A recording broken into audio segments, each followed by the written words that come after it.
প্রিয় দর্শক এবং শ্রোতা সবাই কেমন আছেন? আশা করি ভালো আছেন। আমিও ভালো আছি। আমি রাব্বি কম্পিউটার পেজের অ্যাডমিন রাব্বি ইসলাম বরাবরের মতো নতুন একটি ভিডিও নিয়ে আপনাদের সামনে আসলাম। দেশে এবং প্রবাসে যে যেখান থেকে আমার এই ভিডিও দেখছেন সবাইকে জানাই আন্তরিক শুভেচ্ছা এবং অভিনন্দন। প্রিয় দর্শক, আপনারা সবাই জানেন যে আজকে পয়লা মে দিবসে সকল মেহনতি মানুষকে জানাই আমার পক্ষ থেকে আন্তরিক শুভেচ্ছা এবং অভিনন্দন। প্রিয় দর্শক, আজকে পয়লা মে, আপনারা মে দিবসের ইতিহাস অবশ্যই জানেন। আজকের এই দিনে আমেরিকার শিকাগো শহরে শ্রমিকের ন্যায্য মূল্যের দাবিতে যে একটা আন্দোলন হয়েছিল, সেই আন্দোলনে পুলিশ গুলি চালিয়ে 14 জন না কয়েকজন মানুষকে তারা হত্যা করছিল, যার সম্মানস্বরূপ জাতিসংঘ বা ইউনেস্কো আজকে এটাকে বিশ্ব শ্রমিক দিবস হিসেবে পালন করে। তো তারই ধারাবাহিকতায় মালয়েশিয়ার সরকার এই দিনে ছুটি ঘোষণা করছে। এই দিনে কোনো কাজ বাজ চলবে না, সব কিছু বন্ধ। অফিস আদালত এমনকি শ্রমিকরা যে কাজ করে সব কিছু বন্ধ ঘোষণা করছে। তো আসলে আমি যে রাস্তা দিয়ে এখন হেঁটে যাচ্ছি, আপনারা রাস্তার পাশে যে দেখতেই পাচ্ছেন গাড়ি ঘোড়া সব কিছুই বন্ধ। এগুলো সব কিছু বন্ধ রাখছে আজকে। সবাই ছুটি কাটাচ্ছে। তো এই দেশে যে এই পয়লা মেতে কাজকর্ম করা দণ্ডনীয় অপরাধ, এটা সম্পূর্ণ অবৈধ। এই দেশের আইনকে শ্রদ্ধা রেখে আজকে তারা মূলত কাজকর্ম থেকে বিরত আছে আর কি। তো আসলে এই চিত্রটা ইউরোপ কান্ট্রি বা মধ্যপ্রাচ্যের অনেক রাষ্ট্রে দেখা যায়, কিন্তু বাংলাদেশ বা এশিয়ার বিভিন্ন যেগুলো মধ্যম আয়ের দেশ বা নিম্ন আয়ের কান্ট্রিগুলো আছে, সেগুলোতে এই দৃশ্যটা দেখা যায় না। এখনও বর্তমানে বাংলাদেশে শ্রমিকেরা ন্যায্য পাওনা থেকে তারা বঞ্চিত, মালিকের শোষণ নির্যাতনের শিকার হচ্ছে।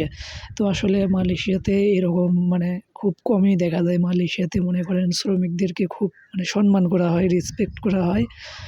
তো যার কারণে আজকে শ্রমিকদের সম্মানে আজকে মালয়েশিয়া সরকার ছুটি ঘোষণা করছে।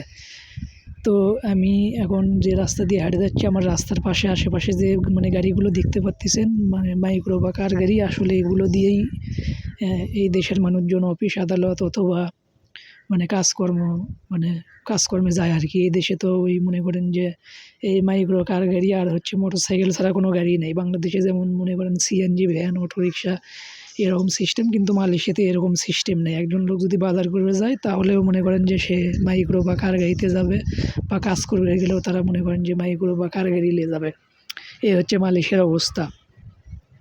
আর আমি যে রাস্তা দিয়ে এখন বর্তমানে হেঁটে হেঁটে যাচ্ছি, তো এগুলো আসলে মেন রাস্তা না, কিন্তু এগুলো হচ্ছে মালয়েশিয়া সরকার এই নাগরিকদের সুবিধা দেওয়ার জন্য এগুলো রাস্তা বানিয়ে রাখছে আর কি। তো মালয়েশিয়াতে যারা যে নাগরিক আছে, তাদের প্রত্যেকেরই 2, 3, 4 করে যে এরকম মাইক্রো কার গাড়ি আছে। এনারা এগুলো বাড়ির ভিতরে বা বাসার ভিতরে রাখার মতো কোনো জায়গা নেই, যার কারণে এরকম রাস্তা করে দিছে। এই রাস্তাতেই তারা গাড়ি টাড়ি রেখে রুমের ভিতরে শুয়ে পরে সকালে যে এই গাড়ি টাড়ি নিয়ে আবার তারা তাদের নিজের কর্মস্থলে চলে যায় আর কি।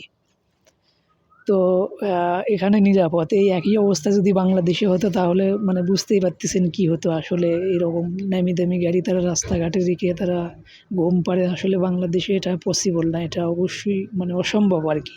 তো মালয়েশিয়াতে আসলে এটা সম্ভব, কারণ এই দেশে কোনো চোর ডাকাত সন্ত্রাসী রাজনৈতিক নেতা খেতা কিছুই নেই। এখানে সবাই সবার ধান্দা করে, কেউ কারো উপরে কোনো আধিপত্য নেই এই দেশে। এই দেশে সন্ত্রাসী এবং চুরি ডাকাত এগুলোর 0% এ দেশে কোনো সন্ত্রাস নৈরাজ্য নেই।